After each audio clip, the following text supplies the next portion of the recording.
Et sa tête et ses cheveux étaient blancs comme de la laine blanche, comme de la neige. Ses yeux étaient comme une flamme de feu. Ses pieds étaient semblables à de l'airain ardent, comme s'il eût été embrasé dans une fournaise. Et sa voix était comme la voix des grandes eaux.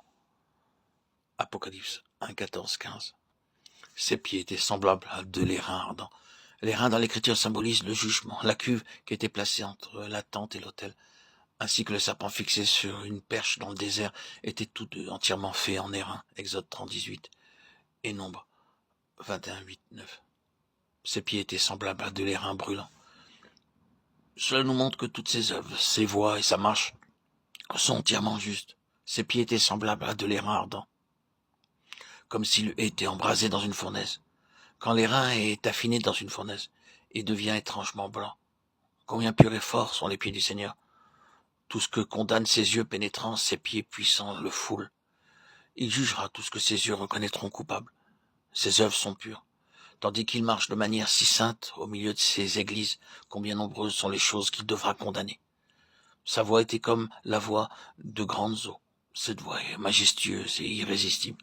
Elle n'est pas semblable à celle que les hommes entendaient lors de son ministère ici-bas, si tendre et douce qu'elle attirait les hommes à lui. Non, elle est si majestueuse et puissante que les hommes ont peur de l'entendre et qui ne le veulent même pas.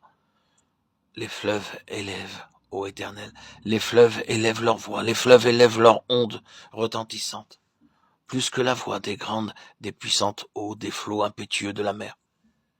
L'Éternel est puissant dans les lieux célestes. Psaume 93, 3, 4.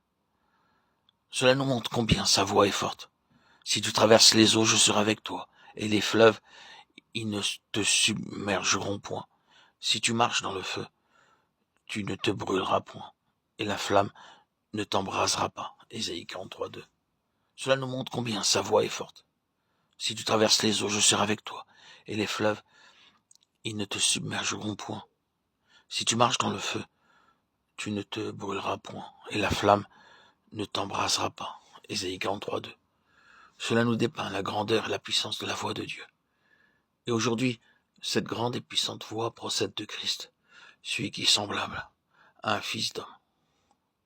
En faisant allusion à la puissance de sa voix, le Seigneur a dit, en vérité, je vous le dis, l'heure vient, elle est déjà venue, où les morts entendront la voix du Fils de Dieu, et ceux qui l'auront entendu vivront.